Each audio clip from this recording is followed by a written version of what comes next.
পশ্চিমবঙ্গ সরকারের সীমাহীন চুরি, দুর্নীতি, খুন, ধর্ষণ, নারী নির্যাতন এবং এসআইআর নিয়ে মিথ্যাচারের প্রতিবাদে ভাটপাড়ায় হলো বিজেপি ব্যারাকপুর সাংগঠনিক জেলার ডাকে পরিবর্তন সভা। এই সভার প্রধান বক্তা ছিলেন রাজ্যের বিরোধী দলনেতা শুভেন্দু অধিকারী। তার বক্তৃতার সিংহভাগ জুড়েই ছিল তৃণমূলের সমালোচনা। রাজ্যে শিল্পের দুর্দশার কারণে শুভেন্দু কাঠগড়ায় তোলেন রাজ্যের তৃণমূল সরকারকে। আমি এখানে এসেছি আগামী এপ্রিল মাসের মধ্যে রাজ্য বিধানসভার নির্বাচন হতে চলেছে। এই নির্বাচনে পরিবর্তনের লক্ষ্যে, পরিবর্তনের সংকল্প নিয়ে জয়ের লক্ষ্যে এই আসনে ভারতীয় জনতা পার্টিকে তৃতীয়বারের জন্য জেতানোর সংকল্প নিয়ে আপনারা সবাই বাড়ি যাবেন, এই আবেদন করব। কেন পরিবর্তন আনা দরকার? পরিবর্তন এই জন্য আনা দরকার, 34 বছরের বাম রাজত্ব, 15 বছরের তৃণমূলের রাজত্বে এই রাজ্য এগিয়ে যাওয়ার বদলে পিছিয়ে গেছে।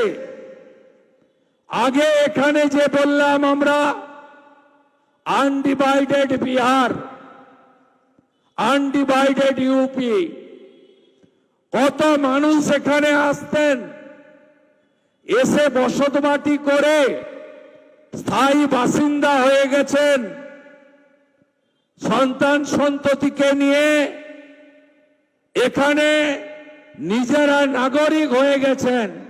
কেন? তার কারণ চারিদিকে জুট মিল ছিল। এই এলাকার গঙ্গার পাড়ে একাধিক শিল্প ছিল, এখানে কাজ পাওয়া যেত। আর আজকে মমতা ব্যানার্জির রাজত্বে এখানে একটার পর একটা জুট মিলে তালা চাবি লাগানো হচ্ছে। আর রাজ্য সরকার প্রমোটিং করার জন্য জুট মিল বা শিল্পের বন্ধ থাকা জমি আজকে দিয়ে দিচ্ছে, সেল করে দিচ্ছে। রাজ্যের বিরোধী দলনেতার বক্তৃতায় এদিন প্রত্যাশিতভাবেই আসে অবিভক্ত বাংলার কথা। অঙ্গ এবং কলিঙ্গে বিজেপির নেতৃত্বে এনডিএ সরকার এসেছে, এবার বাংলায়ও আসবে প্রত্যয়ী শুভেন্দু। আমরা যদি আরো পিছিয়ে যাই তাহলে আপনারা দেখবেন অবিভক্ত বঙ্গ। গৌড়ের রাজা শশাঙ্ক এই বঙ্গ সৃষ্টি করেছিলেন, তারপরে অনেক জল গড়িয়েছে, বিহার হয়ে গেছে, বিহারকে বলা হয় অঙ্গ।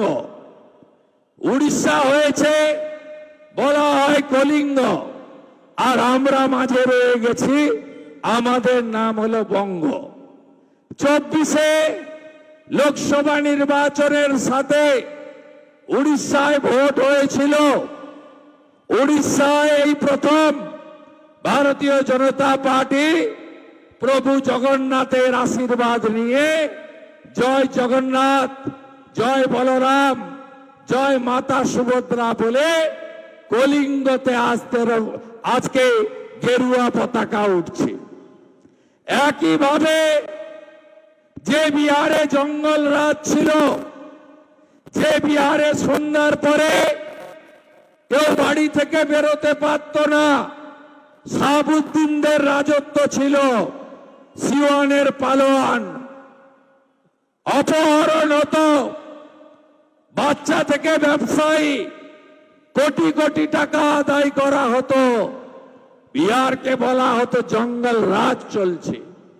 আর কেউ কেউ মস্করা করে বলতেন সমোসা মে আলু আর বিহার মে লালু।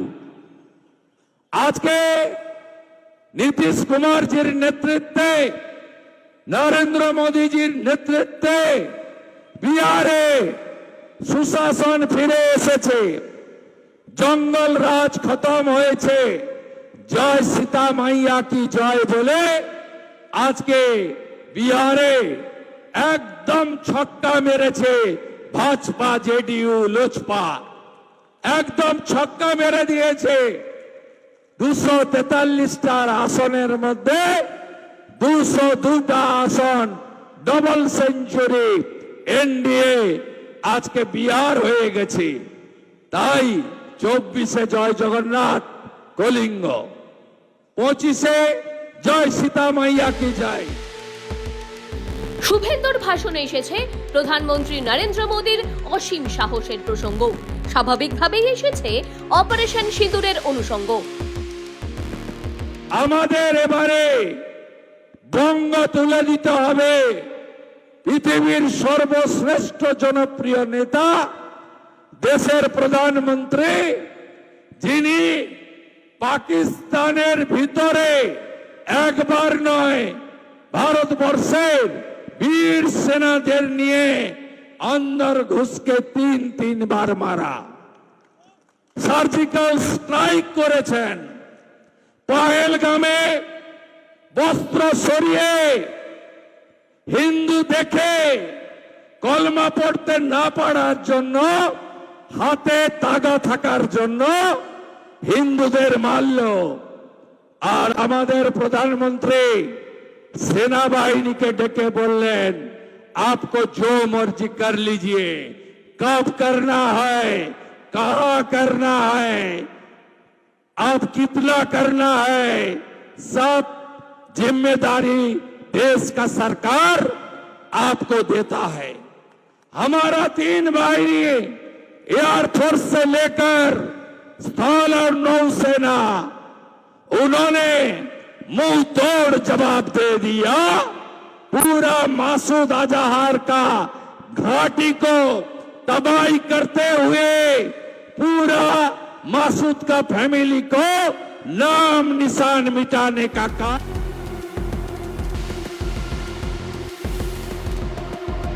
গত লোকসভা নির্বাচনে ছাপ্পা মেরেও যে রাজ্যের শাসক দল তৃণমূল বিশেষ সুবিধা করতে পারেনি, এদিন তাও জানিয়েছেন শুভেন্দু।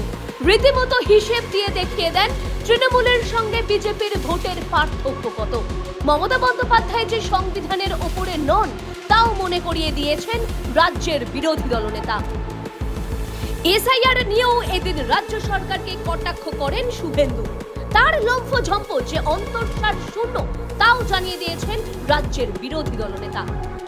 বাংলায় উন্নয়নের জোয়ার আনতে গেলে যে এ রাজ্যে ডাবল ইঞ্জিন সরকার আনতে হবে, এদিন ভাটপাড়াবাসীকে তাও মনে করিয়ে দেন রাজ্যের বিরোধী দলনেতা শুভেন্দু অধিকারী। সংবাদ টুডে, ব্যুরো রিপোর্ট।